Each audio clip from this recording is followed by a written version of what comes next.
Evening, everyone. Thanks for coming. Thank you very much for coming. This is, welcome to the first of our St John's Society Green Conversations. Tonight's speakers will be talking to you on the subject of biodiversity and ecology.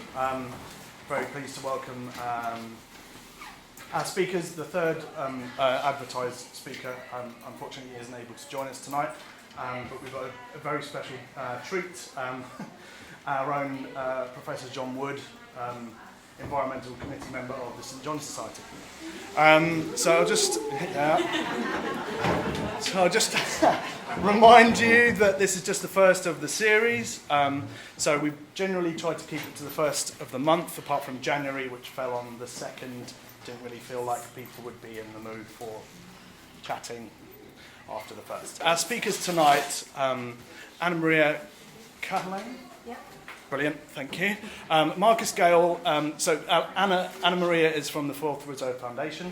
Marcus Gale is the flood risk manager at the London Borough of Lewisham. We're unable, Father Nature were unable to join us today, so we'll begin with Professor John Wood.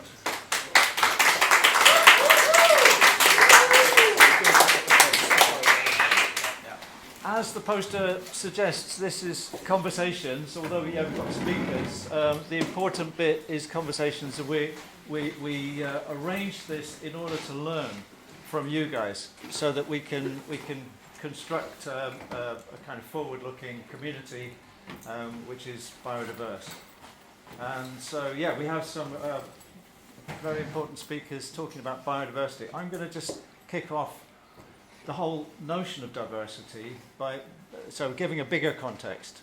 Biodiversity, but my suggestion this evening is that we need to have a diversity of diversities. That's the key idea. And the reason is, from the diversities, the differences, will come synergies, and in fact, synergy of synergies. But just to remind you, this is going back a long way, about diversity being very, very low or non-existent before we had living systems. And 3.9 billion years ago, if anyone can remember, things were cellular, and to some extent we still have similar things. We're based on cells as well. And one of the diversities which is now becoming fashionable is the idea of gut. Gut being healthy because of diversity in the gut. And so that makes you healthier. And coming out of this is the last 10,000 years of industrialization and farming, which brought us to reduce our diversity, our variety of foodstuffs. So that creates... I like feedback.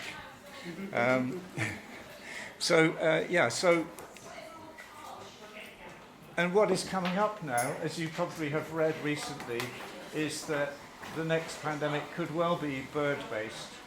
And so intensive farming is potentially a problem for on many levels, in fact. And of course, it takes more energy to have industrialized farming, which reduces diversity. So one idea which we've been thinking about is maybe a 5-minute village. We could become a 5-minute village. I think one of the problems we had with discussions is that so many are negative, so many are fear-based about the future.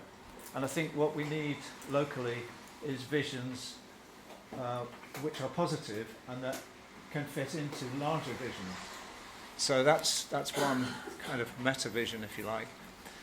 And obviously, Deptford is now famous, quite recently, for being the coolest place on the planet.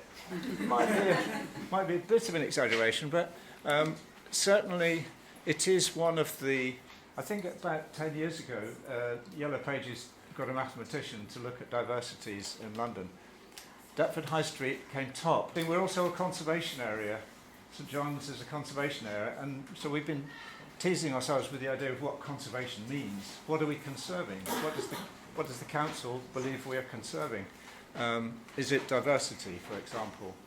And it's, we have this beautiful building that is still quite a landmark, even simply because of the person who lived there and who decorated it. I haven't got time to talk about all of these diversities, but you get the idea, I hope, that all of these present opportunities. The more diversities you have, the more opportunities you have. And that, in a sense, is better than taking a problem-solving approach. And in management now, it's becoming increasingly clear. I love this one, the Apollo syndrome, where you get the top people, the creme de la creme, who've gone through all the top universities and got the highest marks and therefore get the biggest jobs. And they don't make a mistake because they know so much. So diversity in teams is very important, and maybe more fun than having a top-down hierarchy of sameness, discipline and uniformity. Okay, so I'm just going to do a quick notion which is based on biodiversity now, but part of the process is aesthetic. So the planning system we have is kind of quasi-aesthetic process based on partly on taste. So why is it that we like one species of grass mown very, very low? Is a question I ask you. Any answers? No? Okay. Because you need staff to keep it like that. So Yes, it shows you're yeah, wealthy. produces work. Is that what you said? No, I'm not Well, quite it sure. makes you look wealthy because you can afford the staff. Exactly, exactly. So it's a conspicuous waste of space also. So, you know, you were so wealthy you don't even need to grow food. But in the 16th century, the word lawn actually meant a place of worship, when it would have been biodiverse and it would have been used as common land. So it's a costly process doing this, and because it produces work, which is GDP, which is growth, which is good. No, it's a ridiculous idea. So I won't go through all this stuff. 1965 is a special year when they invented AstroTurf, which actually it's not just doesn't lack diversity, it actually kills insects in the hot sun. So here's an example of architecture lacking diversity. And then, of course, locally, we have an artist, Almatish Wood, who has kind of generated, you might say unilaterally, generated optimism and cheerfulness. But maybe better than that, what we should look forward to is a diversity of diversities. And this is Hundertwasser, who was a painter, but some of his buildings are the most popular, certainly in Austria and places like New Zealand, simply because he created the mould manifesto. Each owner of a window has the right to decorate around it to 1 arm's length.